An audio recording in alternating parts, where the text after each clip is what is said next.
Hello बच्चों, class 8 की exercise 6.1 के ये लास्ट के 4 क्वेश्चन हैं। फिफ्थ सिक्स्थ सेवन्थ एट्थ और नाइन्थ हम ये क्वेश्चन करेंगे। तो देखिए, सबसे पहले ये दो क्वेश्चन फिफ्थ और सिक्स्थ में क्या है, कुछ प्रतिरूप दे रखे हैं, मतलब उसी जैसे रूप हैं, उनका अवलोकन कीजिए और खाली स्थान भरिए। देखिए, जैसे हम अगर यहाँ से देखें, 11 का स्क्वायर 121 दिया हुआ है, 101 का स्क्वायर 10201 दिया हुआ है।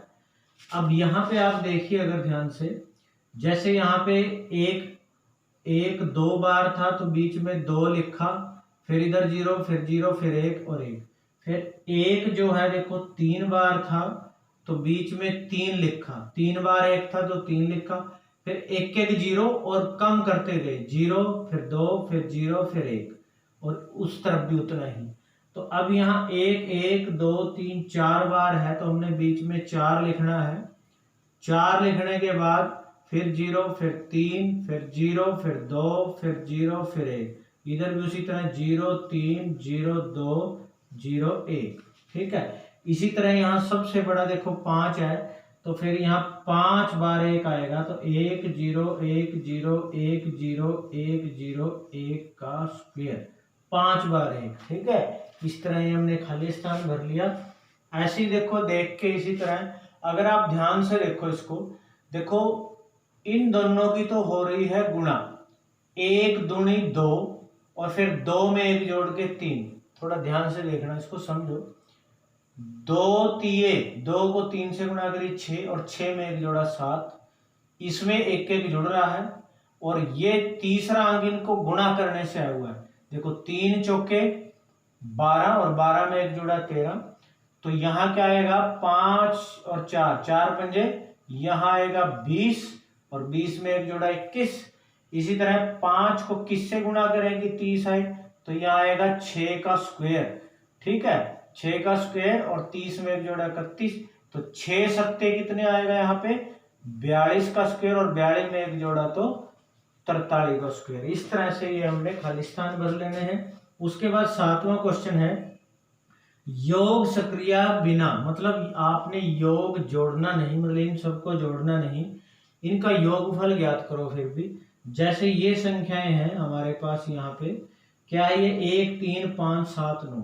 अगर आप ध्यान से देखो, ये सारी विषम संख्याएं हैं लगातार की, 1 के बाद अगली विषम संख्या 3 होती है, 3 के बाद 5, 5 के बाद 7, 7 के बाद 9। विषम संख्या कौन सी होती है, जो 2 से भाग ना हो।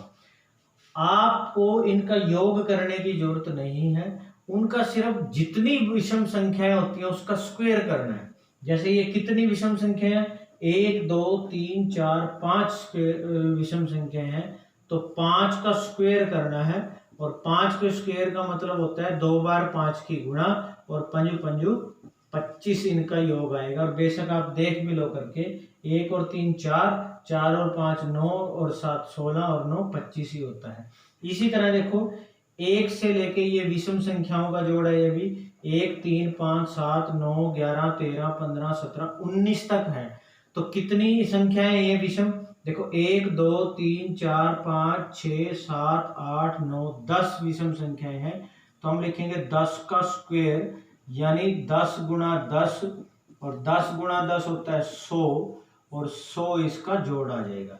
इसी तरह ये कितनी विषम संख्या है तीसरे में, 1 2 3 4 5 6 7 8 9 10 11 है। तो हम लिखेंगे 11 का स्क्वायर, स्क्वायर में पावर 2 लिखनी है, बराबर आ जाएगा 11 गुणा 11 के, और 11 को 11 से गुणा करके आता है 121। तो इसका आंसर आ जाएगा 121। अब जैसे 8वां क्वेश्चन है, इसी जैसा है, इसका बस उल्टा है 7वें का। 49 को, यह है 49 है, 49 को 7 विषम संख्याओं के योग के रूप में लिखना है।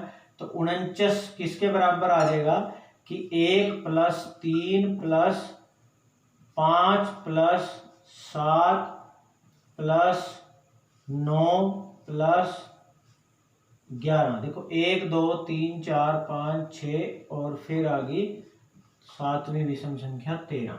इन सब का जोड़ 13 है, मतलब 49 आएगा। उसके बाद 121 को लिखना है हमने कितनी विषम संख्याएं? 11 विषम संख्याओं के रूप में। तो 121 को 121 किसके बराबर आएगा? देखो 1 + 3 + 5 + 7 + 9 + 11 + 13, 13 के बाद फिर 15 + 17 + 19 + 21। अब चेक कर लेते हैं क्या ये हमारे पास 11 हो गई हैं? 1 2 3 4 5 6 7 8 9 10 11। तो 21 तक इनका जोड़ हो गया और इन सब का जोड़ 121 के बराबर आएगा। 9वां प्रश्न है 9वां कि निम्न संख्याओं के वर्गों के बीच कितनी संख्या है? देखिए 12 और 13 के वर्ग के बीच में कितनी संख्या है? 12 का वर्ग करेंगे इधर ब्रैकेट के लिख के, इधर 13 का वर्ग।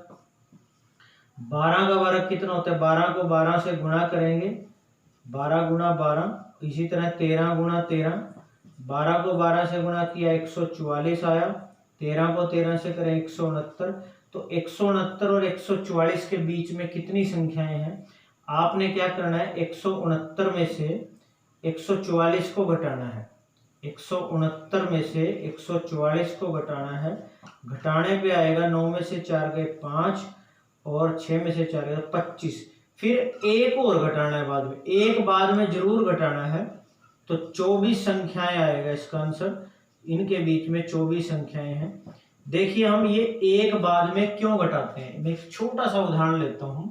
मान लीजिए आपसे मैं कहूं कि 5 और 8 के बीच में कितनी संख्याएं हैं? 5 और 8 के बीच में अगर हम देखो वैसे घटाएं, 8 में से 5 गए कितना आएगा? 8 में से 5 गए 3। तो क्या देखें 3 संख्याएं हैं बीच में। देखो एक 6 और एक 7, ये तो 2 ही संख्याएं हुई। तो घटा के जो आएगा उसमें से एक और कम करना है, तब जाके बीच की संख्याएं आएंगी। इसलिए बाद में एक जरूर घटाना है वो बीच की संख्याएं निकालने के लिए। इसी तरह 25 और 26 के वर्ग के बीच में, तो 25 का स्क्वायर और इधर दूसरी तरफ 26 का स्क्वायर। 25 को 25 से गुणा करनी है, इधर 26 को 26 से करनी है। 25 को 25 से गुणा करके 625 आएगा, 26 को 26 से गुणा करके 676 आएगा। ठीक है 676 सॉरी। तो 676 में से 625 को हम घटाएंगे तो कितना आएगा? घटा के ये 51 आएगा और 51 में से एक और कम करेंगे तो 50 संख्याएं आ जाएंगी बीच में। ऐसे ही 99 का स्क्वायर और इधर 100 का स्क्वायर। 99 का स्क्वायर, 99 को 2 बार आप गुणा करोगे तो 99 × 99। इसी तरह 100 को 2 बार गुणा करेंगे। 99 को 99 से गुणा करके आता है 9801 और 100 को 100 से गुणा करके आएगा 4 जीरो हो जाएंगी ये। ठीक है 10,000। अब 10,000 में से हमने 9,801 घटाना है। घटाकर ये हमारे पास आएगा 199 और बाद में एक और घटाना है तो 198 जो है इसका आंसर आ जाएगा 198। तो इस तरह से ये आपकी एक्सरसाइज कंप्लीट है 6.1। आपने इसको नोटबुक पे नोट कर लेना है और अच्छे से समझ लेना है।